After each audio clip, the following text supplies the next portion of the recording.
All right. Well, as people continue to join, I wanted to give my everyone a brief introduction. My name is Ann Schraders. I'm a senior reporter with Sifted. I'm based in Berlin, and I have a great panel today joined to chat all about subscription revenues, how it's changing, how they're experimenting with this. But I'll kick it off to Valentina to start with the brief introductions.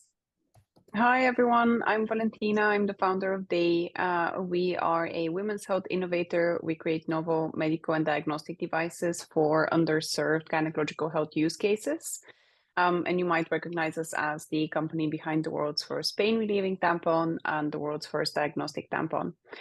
We have a blended business model, which includes direct to consumer and B2B, and very excited to be on this panel.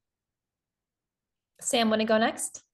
Sure. Good afternoon, everyone. Sam Lockwood. I'm a product stripe and I look after our subscription management and recurring payments solution, which we help over 300,000 plus both startups as well as large enterprise businesses do recurring payments and subscriptions. So yeah, here to help share some learnings about how I've seen the recurring payment space evolve and the subscription space evolve over the last 3.5 years since I've been at Stripe, and I'm based in London. Estelle, over to you. Yeah, sure. Hi, everyone. My name is Estelle. I'm co-founder and CPO at Topi. Topi is Berlin headquartered, but with team all over Europe. We're a fintech, and we're actually B2B2B, if you want. So we're a platform that powers B2B subscriptions. So we enable existing sellers and their customers to basically interact via subscriptions and for all kinds of products, including hard assets, to be offered on a subscription basis. And last but not least, David. Hi, everyone. David here. I'm a director of engineering at Kittl. Kittl is a browser-based design tool and platform. Our mission is really to take the friction out of professional design, especially in the sort of world of graphic design. Also based in Berlin. Kittl is predominantly B2C right now. We're starting to dip our toes into the B2B space. But we've been sort of on a crazy growth and scale trajectory and sort of been with Stripe along the way. And subscriptions are really powering our business model, and we've been able to really grow and now like start to really explore things with Stripe along the way. So yeah, excited to chat about what that looks like at sort of our stage. Fantastic. Well, I guess just to kick things off a bit broadly, since there are so many startup founders and people at startups on the panel, but also in the audience, I think it'd be really useful to kind of talk through a little bit about as startups are getting off the ground and thinking about their strategy, what works best for them with subscriptions and revenues. I guess how should they be thinking about what strategies work for them? How have you all been experimenting with different strategies? What has or hasn't worked? Would love to just kick it off. Maybe Sam, if you want to give an overview, and then we can hand off to whoever else wants to jump in. Yeah, sure. I think when it comes to subscription businesses, one of the things I've always encouraged, particularly kind of early stage companies to think about is think about price book explosion, because if you do too much experimentation early on in your founding, then you can end up with lots of legacy customers on legacy pricing, and that becomes very difficult to manage for a business. And so trying to get really strong conviction of the price point that you want to charge, particularly for your subscription product early on, is really important. And if you do need to experiment a lot early, potentially using things like short-term offers to explore what the right price is that then graduate to the price that you think everyone should be on long term, is a good way to experiment. Because if you kind of experiment with pricing that's going to be evergreen or long lasting, and you do that on a regular basis on quite a high cadence, then you can end up on a lot of different, you can have a lot of different prices, and it can be very difficult to then grandfather and migrate customers to different prices. And so we've seen this even with businesses that are very large, that are one of the reasons they're moving to Stripe is to try and consolidate their pricing, because having this price book explosion can become really challenging. So for subscription businesses, I say one of the key things is really stay really close to your customers early in that journey, really try and understand the value of your product and what the right price point you think should be, and try and stay convicted with that. And if you do need to do experimentation, use things like discounts that expire rather than giving them evergreen pricing. So that's kind of some of the advice that I give my my customers when they're early in their subscription journeys. Estelle, maybe you can share a little bit about how that has worked at Topi and what you've learned, I guess, along the way. Yeah, absolutely. I think actually something Sam said also got me thinking what this means for us. I mean, our model is a little bit different because we have this sort of enablement approach. We're the platform that other companies power their subscriptions on. And so we integrate with large sellers, like currently we're integrating with large electronic sellers like Cyberport, but also with OEMs like Apple and Lenovo. And we allow them to offer their products on a subscription basis. So this is a little bit different, but I think where the learnings, I think overlap a bit is also just this sort of engagement aspect as the subscription continues, because for us thinking about what's actually the life cycle of, for us also often the underlying asset, but of the subscription in general, how do our sellers want to interact with their customers during that subscription? How do customers actually want to be interacted with whilst they have a running subscription with you? How do you provide them relevant points of interaction in order to foster that engagement? I think that's where you can actually really create a lot of value, because you can serve them in a much closer and much higher touch way than if you were to just sell them something one-off, because you're a lot more engaged with them, and that's what we see real value in. How have you found that cadence with interacting with customers? How is that kind of, where did you find the sweet spot? And I guess, you know, that's a bigger question about retention as well, right? But I'm curious to hear how you've sort of found the right cadence with customers. Yeah, I mean, listen, I don't think we have the full answer on this yet, and we're still learning, right? So I think this is also a little bit of like seeing what, because we're a two-sided platform, like seeing what do the sellers we integrate actually want, what do their end customers want, but effectively providing relevant channels of sort of interaction, whether it's actually at sort of the end of the subscription period. For us would be like a renewal period, how to create that a good upgrade experience, but also how to provide like really good touch points for being able to service that subscription. So what other products out of your catalog might be relevant for the customers as they're on your subscription, etc. So I would say yeah, not too much contact, but also having relevant interaction points. And I think this is different for every product. So you have to analyze a little bit what is most relevant to your product. For us, it's points of actual service provision that belong to the product, or points of where an upgrade or a choice is to be made, that you really facilitate those. Mm-hmm. I'm curious, I guess, just to keep on a bit of a more broad scope here before we drill down a little bit more later in the conversation. You know, clearly the macroeconomic picture does impact customers. I think we've been seeing this in the last couple of years as well, in particular, and I think it's still the case currently that we're in a bit of a tougher econ environment. And I'm curious, maybe to hear from you first, Sam, how does that kind of impact customer behavior, and how have you sort of seen startups adjusting subscriptions, maybe pricing or their strategies to adapt to that?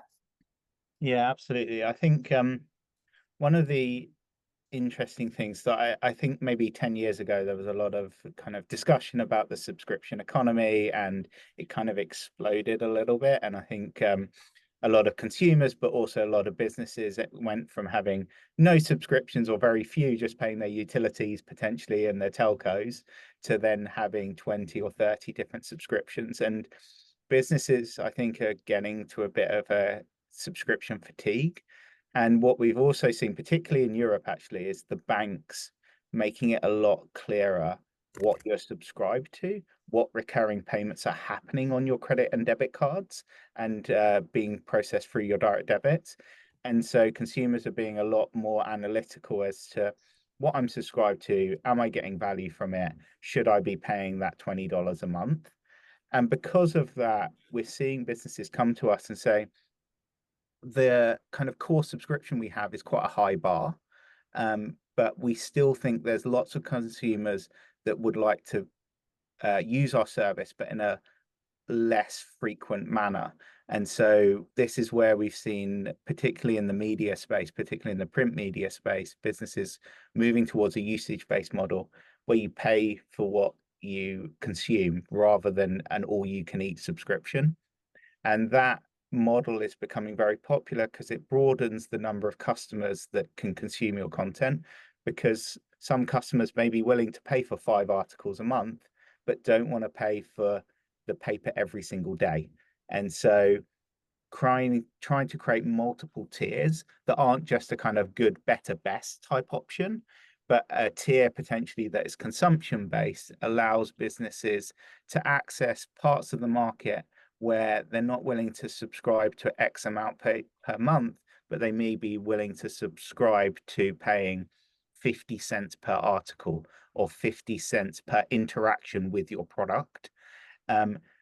Kind of embracing what AWS and all of these kind of infrastructure companies have done with B2B is kind of pay for what you consume. And what you end up doing is, if your product is really great and there's a huge amount of value being created, those customers that thought that they would only consume 5 articles suddenly consume 50 articles, and then they suddenly decide, oh, actually I should actually pay the $25 a month now, my usage is actually high enough.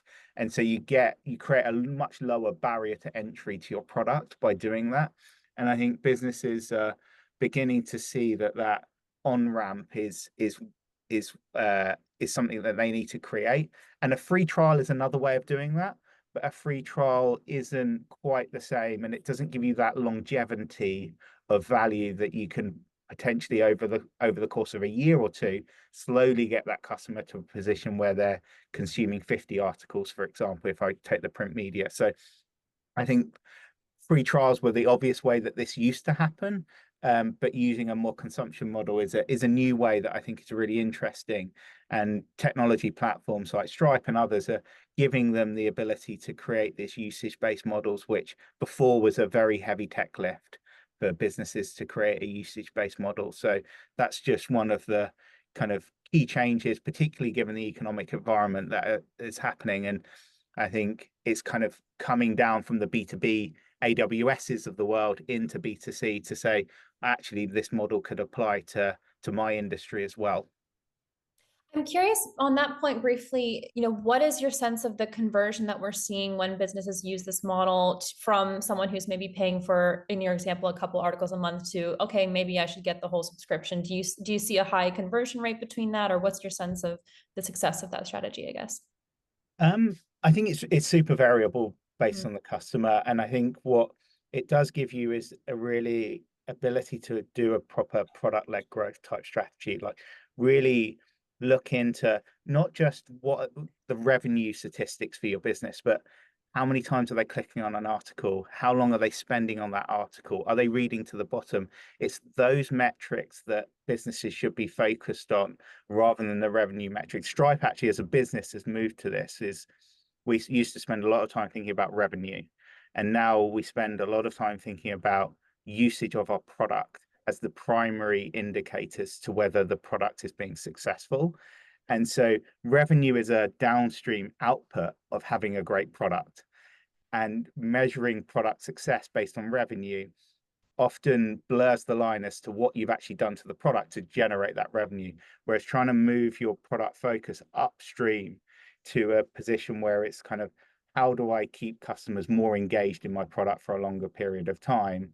That's where the focus should be. And by moving to a usage-based model, you'll get more customers coming onto the product and therefore more ability to measure and see meaningful impact from changes that you make to your product. So that's kind of, it's very difficult to give a blanket kind of statement to say this will happen to this, because it's very much dependent on your business. But I think my encouragement is to try and move your focus on how successful you're being upstream to product usage rather than thinking about revenue all the time.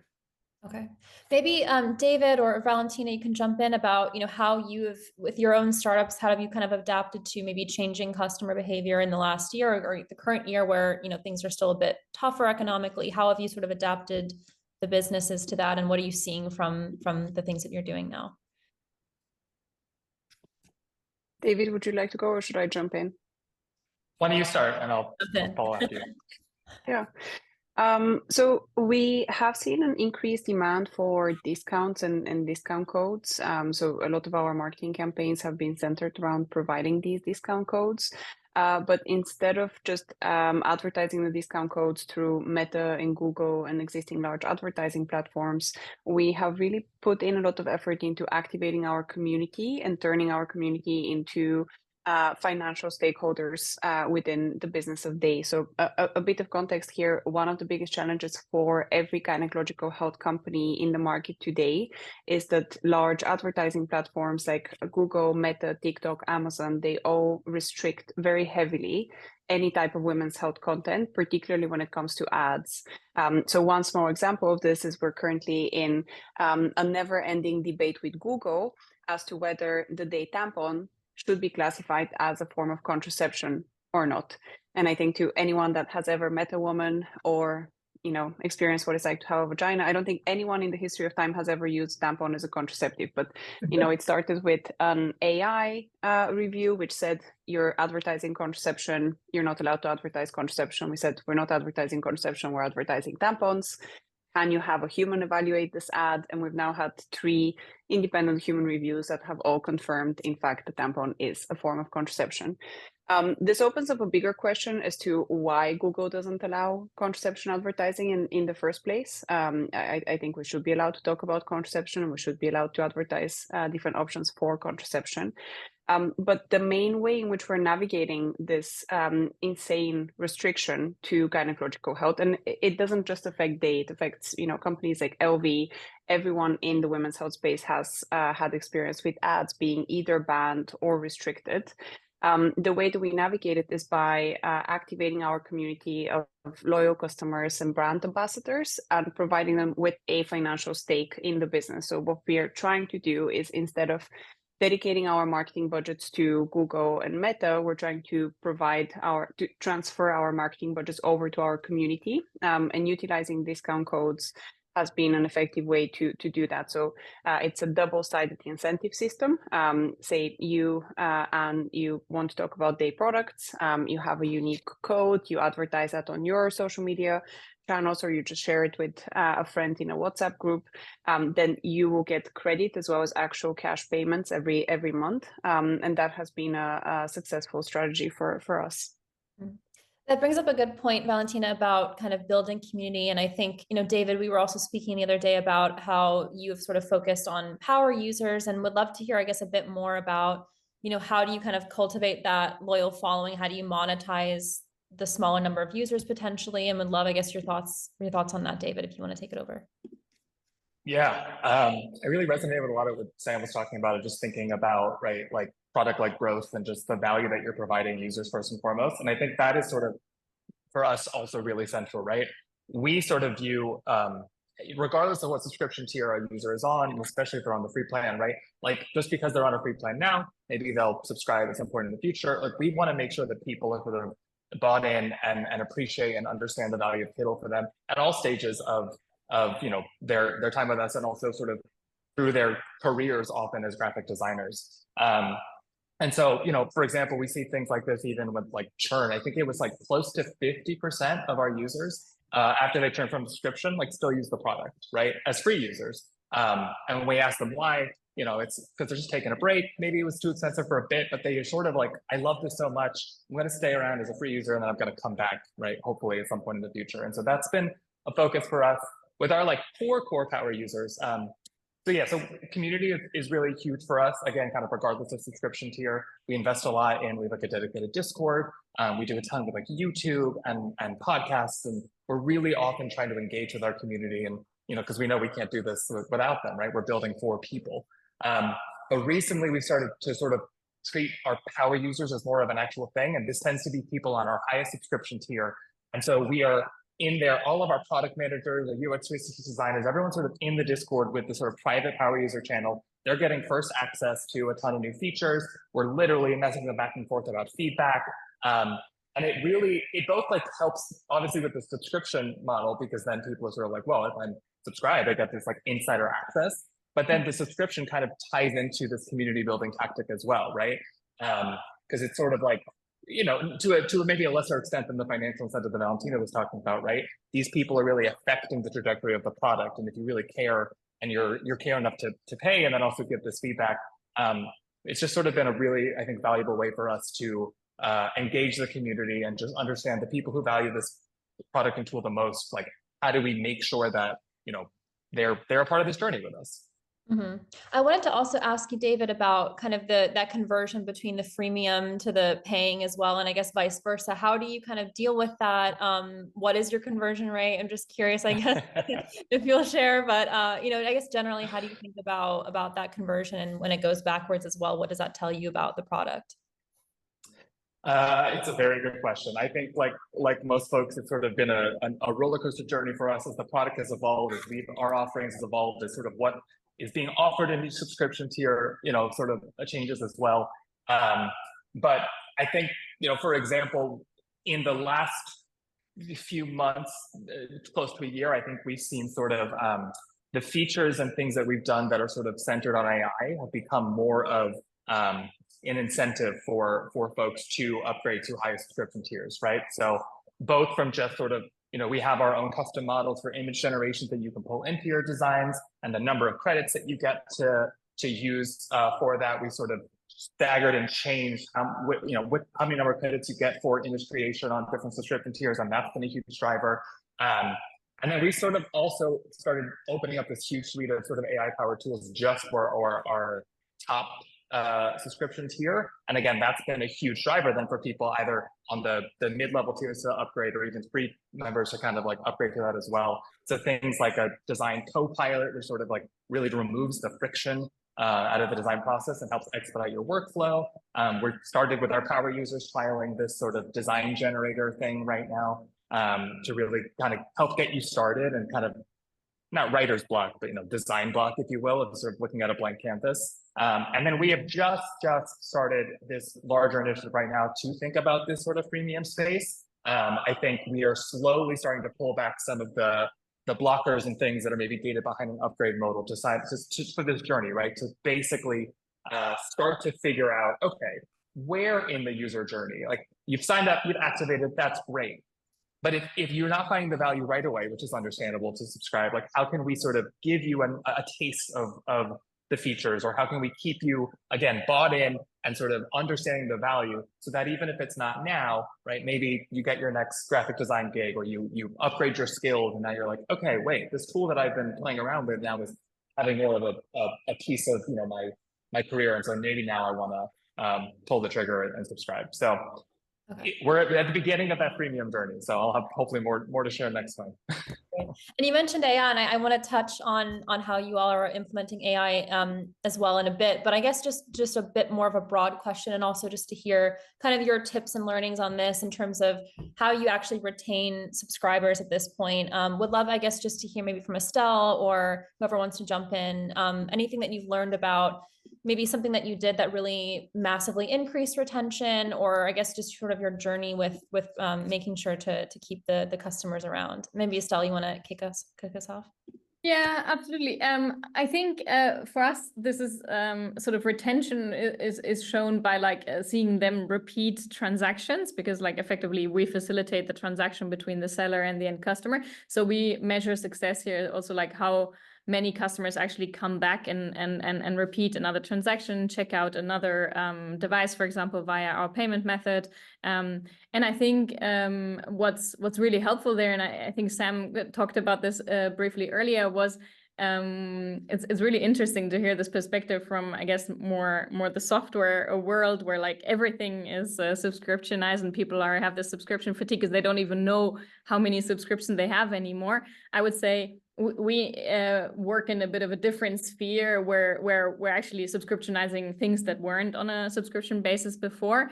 But I think what customers or what businesses are learning, and maybe some people in the audience are also seeing this in their business, there maybe is a current refocus to what are the things I actually need to run my business. And some of those things are like, for example, the production equipment, like your laptop that you're working on, etc. And those are massive or like big ticket items, right, for your business. So those I think are still super relevant on a subscription basis. So I would say for us, it's not really a challenge of like, how do I keep the subscription running, but how do I actually bring people to think about subscription in that world? Like, how do I actually bring people to think about what other things could they subscribe to that they really do need? But in order to drive that, I think retention and the fact that this actually works for those businesses, I think our core lesson here is you really have to think about how do those businesses work? Like, what other subscriptions might they have? What are their current operational workflows? And how does your subscription, your contract, your payment that you're calling from their account, how does that actually fit into their day-to-day operations? And you need to allow them to seamlessly manage this. So we've built a portal behind our solution, which is like a platform where our business customers can manage all the subscriptions that they have with us, where they can manage their contracts, they can see everything at any point in time. And now we're also partnering with Stripe actually, where we're building a more unified experience in terms of like, we only charge the customer once, even if they have like hundreds of contracts with one of our partners. So someone has checked out 100 devices from Lenovo, they can still manage them as one subscription with one monthly payment in our world.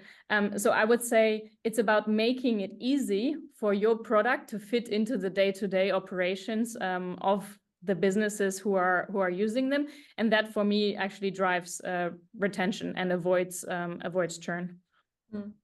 I was going to ask. Oh, so go for it, David.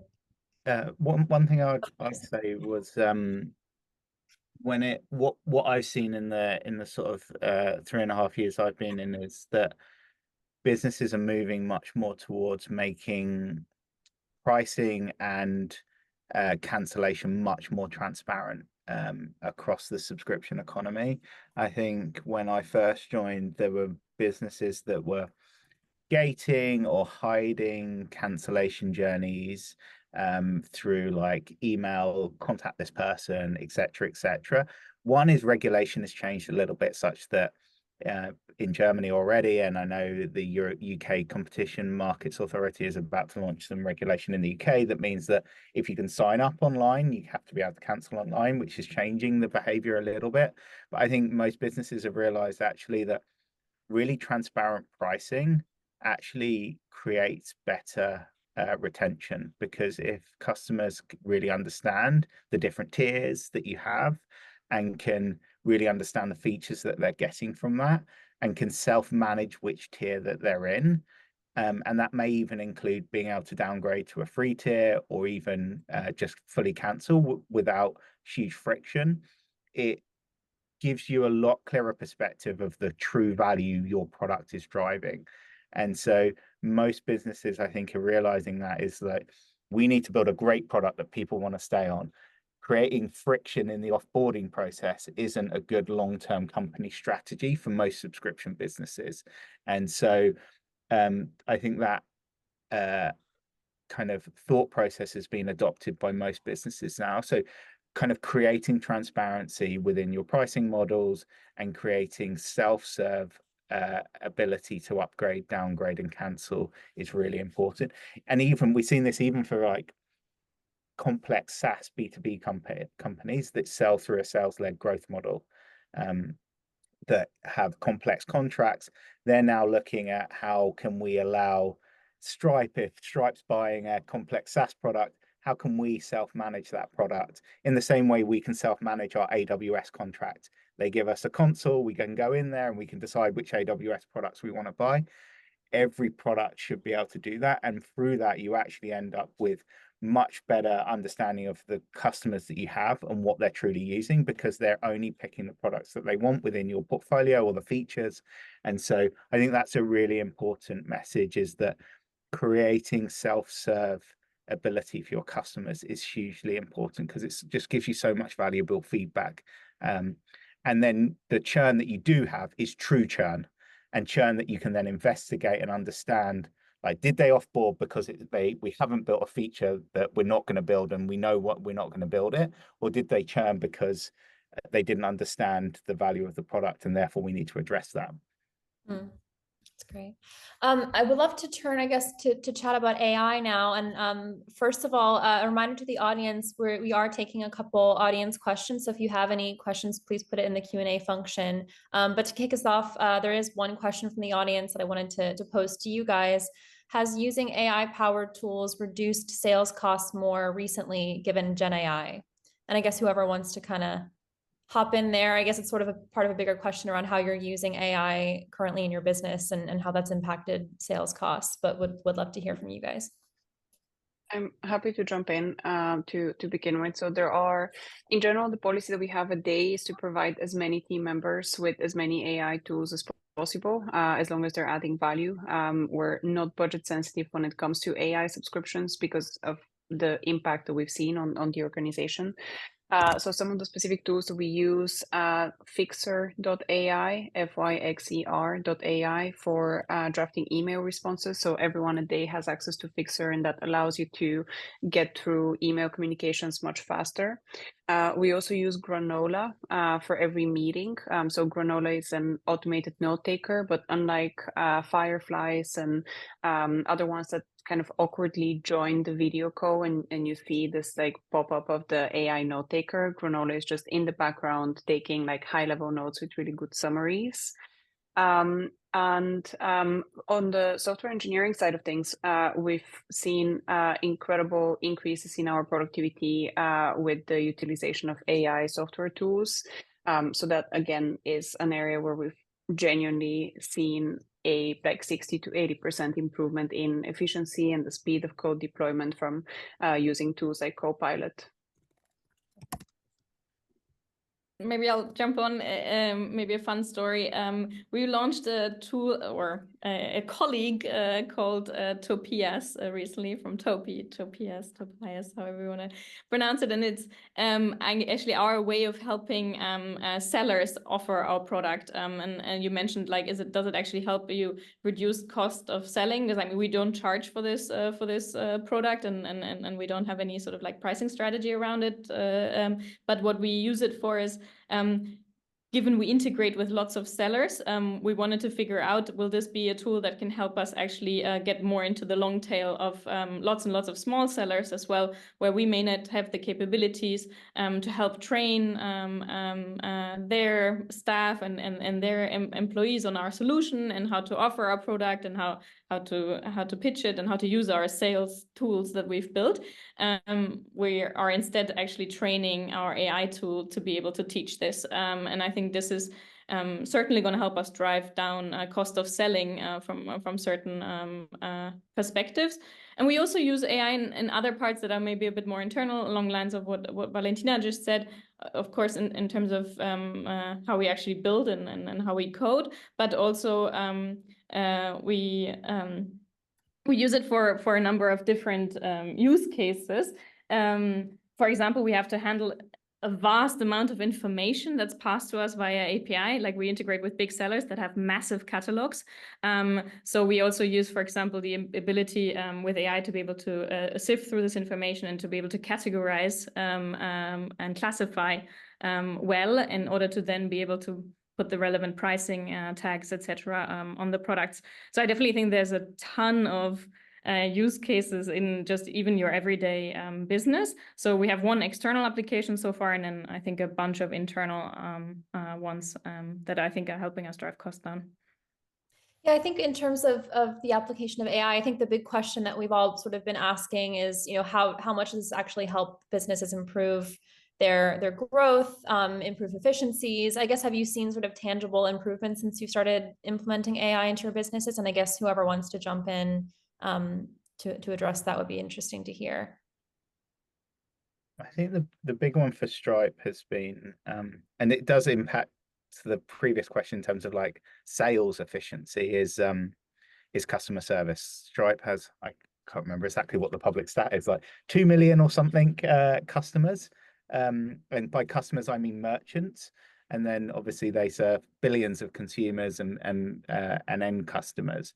But it also means we get a lot of customer service requests asking everything from really technical questions about the API to kind of regulatory questions about, can I sell this particular product, etc., etc. And so prior to AI, that would have meant spinning up hundreds, if not thousands, of customer service agents who also need a long period of onboarding to be able to even possibly answer all of those questions, or multiple tiers where like the question gets to a first line, but they don't know the answer, and customer service can get super complex.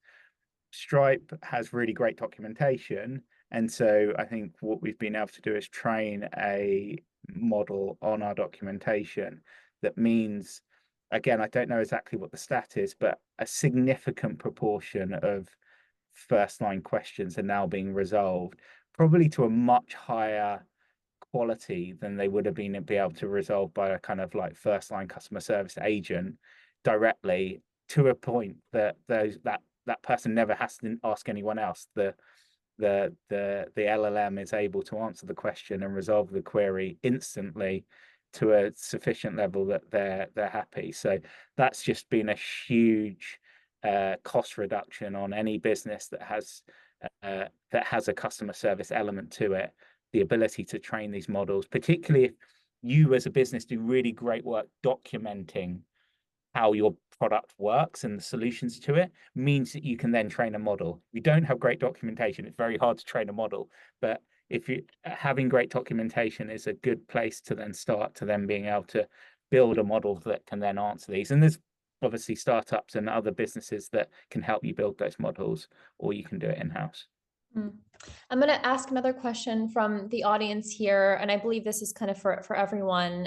Have you found a pause subscription option useful for your products, and does the reduced churn rate outweigh the temporarily lost revenue? I guess whoever is interested in answering that can just kind of jump in.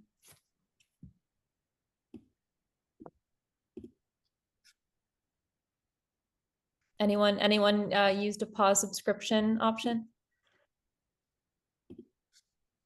We use a pause subscription option. Do you mean within the business or for our customers? Like, do we provide that or do we use it internally?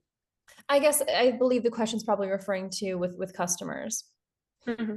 Yeah, we have a pause subscription option, and we've seen that it helps us decrease our churn versus the opposite.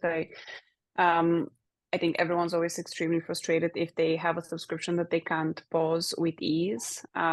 So while it may seem counterintuitive to want to introduce flexibility within your subscriptions, we at Daye have seen that that's a really important reason for why we have really low churn.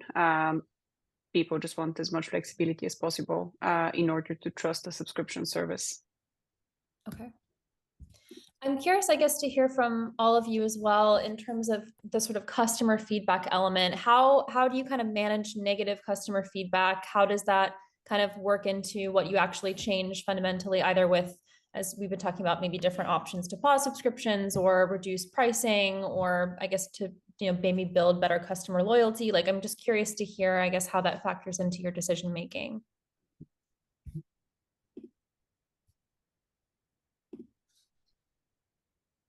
Whoever wants to kick off.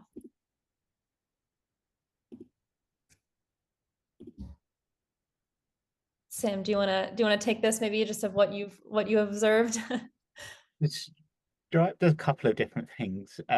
Firstly, our number one principle is user first. So some of my previous companies, they would talk about putting the customer first, but the way Stripe does this and kind of embodies it is our founders start the week and end the week with a user joining firstly their LT meeting, and then we have a company-wide fireside chat at the end of each week.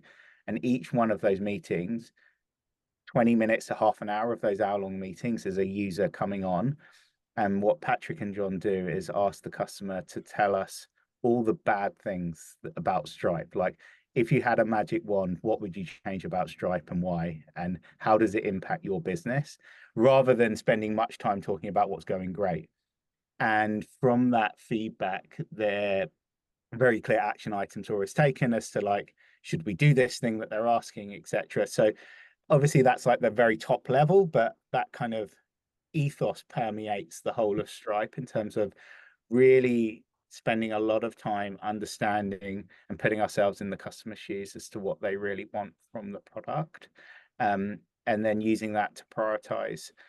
So really thinking about building the world-class product rather than thinking about how do we build a product that generates the most amount of revenue. So really putting ourselves in the shoes, and by building a world-class product, you end up building a world-class startup and ultimately a world-class company. So that's what I would say in terms of kind of like Stripe's approach to this, which I think works really well. And I think not just works well in B2B, but works well in all industries, putting yourself in your customer's shoes and really living and breathing that as much as you possibly can, and trying to make decisions that always put that at the very front of your decision making. Anyone else have anything to share, any learnings from previous experiences? I think to kind of echo what Sam was saying, we have a similar sort of weekly share out where same level and precedence as the wins and the highlights are, you know, the negative customer feedback or sort of like average customer satisfaction score, and we check that week over week. And I think we also, like I mentioned before, right, we sort of have all these sort of community building efforts across Discord and YouTube and podcasts, and we've started doing different visualizations and things of just also the things that we see there. So it's direct feedback that we get from customers, you know, either through customer support or the in-app customer satisfaction. Also, you know, doing some synthesis over, you know, comments on YouTube, comments in Discord, all that kind of stuff. And yeah, I mean, I think what is, just from like an organizational perspective, what I think we found works really well too is like all of our C-suite will like constantly engage with these customers and the feedback directly. And it's like, it shows that it is the top most important thing to them, right? To Sam's point, like it's one thing to say that you are user first and another thing to actually do that in practice. When you see the CEO jumping in and, you know, raising a red alarm to like one YouTube comment or something, it's like, no, this matters, right? Every user matters, and, you know, the customer is always right. It's cliche, but it's real, you know? I guess from my perspective, we're not that obviously established or old as a company as Stripe is, or some well, of course, like you have other mechanisms for this, but I think for us, it's a matter about sort of like often the feedback that comes is about gaps that we have, right, or gaps in the product. And I've spent a lot of time thinking about how much transparency do you actually provide on your product roadmap or not, in terms of like to what extent do you actually inform your customers and your partners about what's coming. I think we have used that as a tool quite a lot, and I think then you have to just also I guess like balance it out quite well and show that you're actually delivering the things that you're promising. Of course, like your strategy or some of your emphasis over time changes, but I have sort of seen that can also address feedback that you're getting about some part not working or gaps in your product or not being able to operate some part of their business on your product. I have actually found this tool of like allowing an open communication about roadmap, sharing in advance what you are building, and then also sharing back what you've delivered, even if it's not the most relevant thing for them. The most important thing that they often care about, especially if you're sort of innovating in a new space, is that they will continuously be able to do more things on your platform. And I've seen that actually as a pretty nice tool to address some of the feedback we've been getting. I would love to hear, I guess, briefly from you guys, the sort of maybe trickiest parts or the biggest learnings that you had as you were growing from a very young company to maybe more established one. I think, you know, be maybe useful for people who are just starting out their companies. They're kind of experimenting with different strategies here, but what was kind of the trickiest part about building subscription revenue as your business? Maybe any learnings or tips, or maybe just advice for you know, younger companies in the audience. Getting back to the point on user testing, it's so incredibly important to constantly be keeping your finger on the pulse of your community and to be super in touch with any type of feedback, whether it's Trustpilot reviews or YouTube comments or emails. I still get all of the emails that we receive in the customer support inbox at Daye, because I just feel so paranoid about missing a bit of customer feedback. And then whenever I see anything that I feel, warrants me to respond, I always jump in and write a response, and people tend to respond quite well to that. I think people want to be heard. Your customers want to be heard.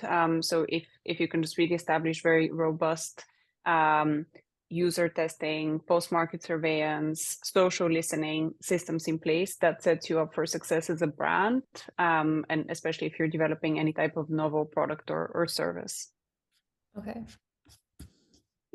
I would maybe add data. I think data is the currency, and I think this is also a bit of a cliche, but at the same time, I think we've also learned that the more data you have, the more actually you can engage with your users, and you can understand them. And you also need to think from an early stage, and this is where we had also lots of learnings about how you model your data. What are the parts about your business that maybe you're thinking about only in the far future, but it actually matters how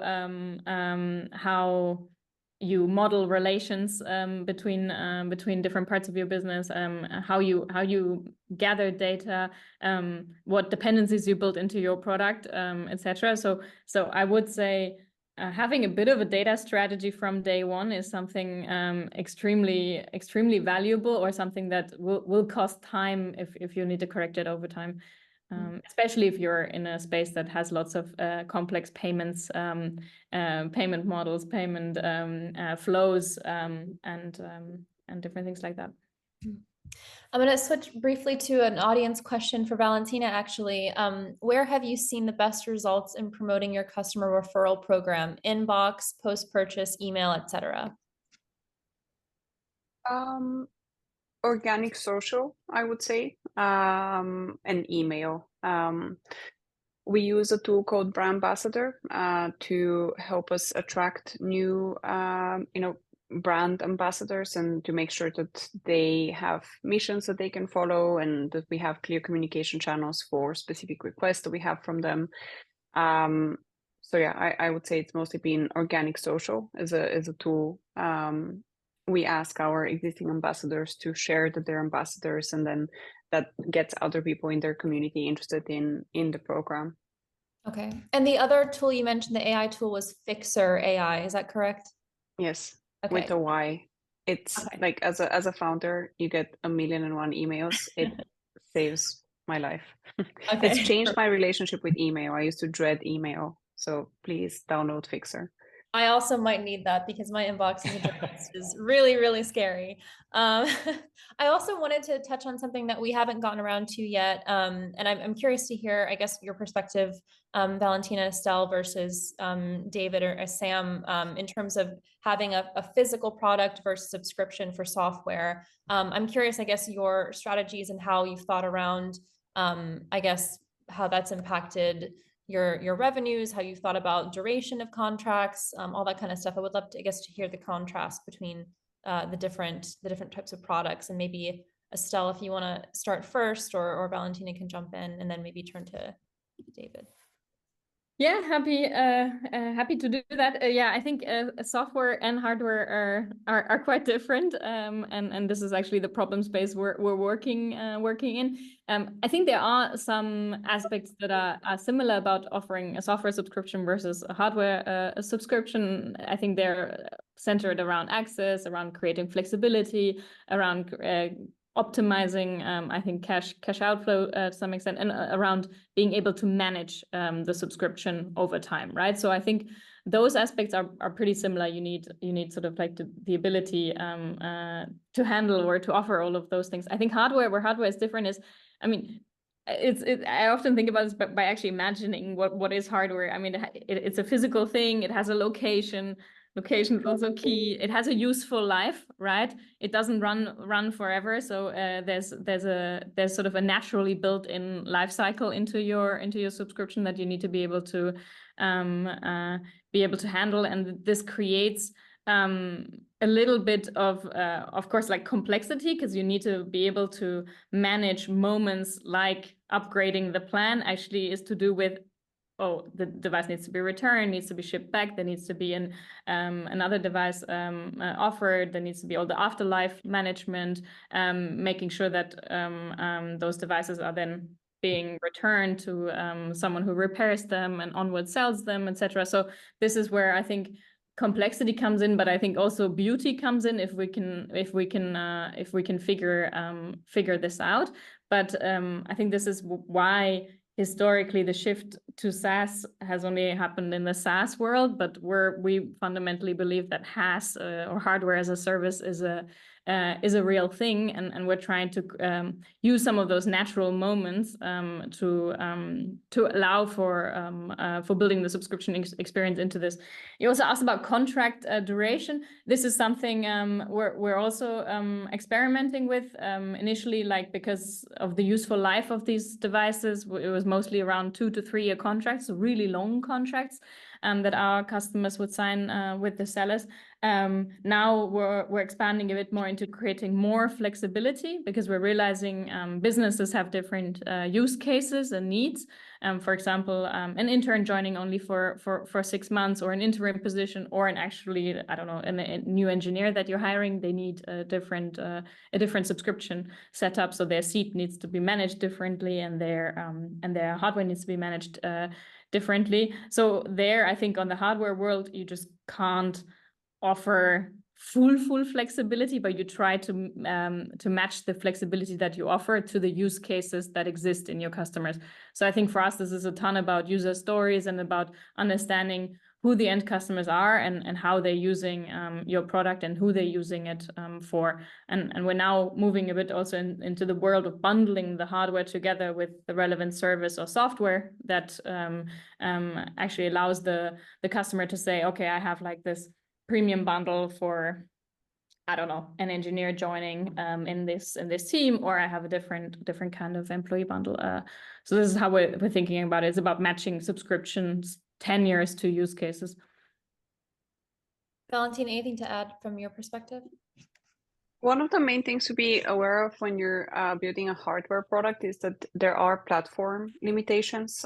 So we've not been able to build our website on Shopify, because Shopify doesn't allow medical devices on its platform to trade. We've really struggled with finding a payment gateway. So that's something to be aware of, especially if you're in the field of medical devices. There are lots of platform limitations. So if you're a medical device that wants to commercialize direct to consumer, you probably won't be able to have access to the traditional stack that other direct to consumer companies have access to, and you should include that in your forecasts and your financial timelines, because it just takes much longer to have these negotiations with platforms to be granted an exemption or to find alternatives. So in our case, for example, we had to build our own e-commerce website. We couldn't work on Shopify, and obviously that takes a longer time and is associated with higher costs. Okay, that's really The interesting. only thing I would add on the hardware subscription side, and what we've seen some of the OEM manufacturers also start to, in the vehicle space, but also in other spaces, is like shipping hardware with features that aren't turned on, but that can be subscribed to. And I think there was a expectation that this potentially would work better than it has with consumers.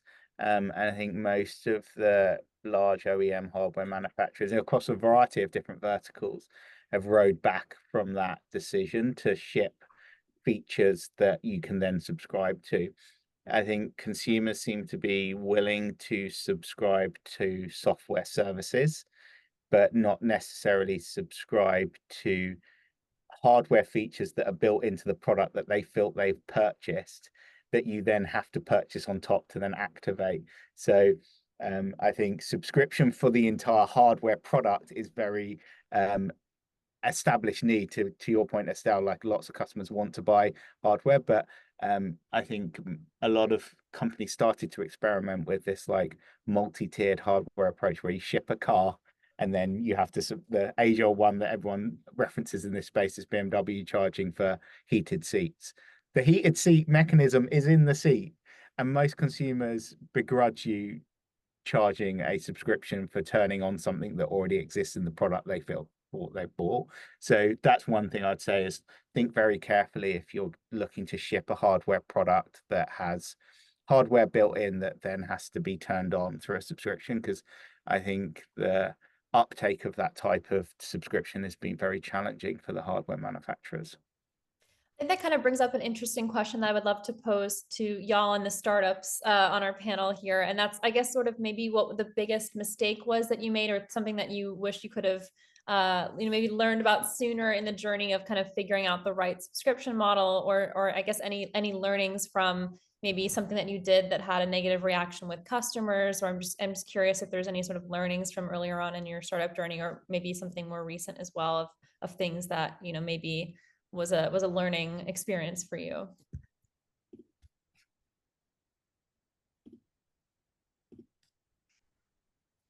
I think Sam actually referenced this earlier in the call, but we are still dealing with ramifications of almost, I would say, moving a little too fast, and then making decisions that then every time you introduce a new thing or change a plan, it's like, okay, so does this only happen for new subscribers? And if it's only for new subscribers, what happens to the other plans? And do I wait for them to resubscribe? And like creating this more complicated than needs to be graph of, well, if you subscribe during this quarter of this year, you get X, Y, or Z. And like, I think the benefit of software is, you can subscribe right away, you can deliver your new features like super, super quickly, but then, there's almost like, if you move too fast, then you create this need to kind of have this constant decision-making tree of like, okay, well then I need to make a change to my plans that I have, do I grandfather people in or all that kind of stuff. So that like Sam mentioned, I think it's a mistake that we're still sort of paying the price of a bit these days. Does anyone else want to weigh in? We have about 2 minutes left if anyone has a last minute insight they'd like to share. One of the things that I hadn't fully realized when I was first starting Daye, so I was quite young, I was 22, 23 when I first started the company, and I would really look up to other founders for advice and support, and I used to love going to founder meetups, kind of wearing my heart on my sleeve and sharing very candidly about everything that I felt was going wrong with my business. And it took me years to realize that when people say everything's fine, I'm thriving, my team is amazing, my investors adore me, our numbers are through the roof, hockey stick growth, etc., most people are not being candid. It literally took me years to realize that no, like my company isn't like particularly terrible. I'm not a horrendous founder. Just people are not that honest, particularly in the founder circles, because everyone has a reputation to maintain. And they want to make sure they're seen in the best possible light. So that's like a hot tip from me. If you're surrounded by, other founders who say that everything's perfect, it's probably not, but it's just hard to talk about the challenging things. I think that's a great place to end things. Valentina, thank you for sharing. And thank you everyone for joining. And thanks to our partner Stripe for the session. Thank you all. Have a great rest of your day. Cheers. Thank you. Bye. Thank you.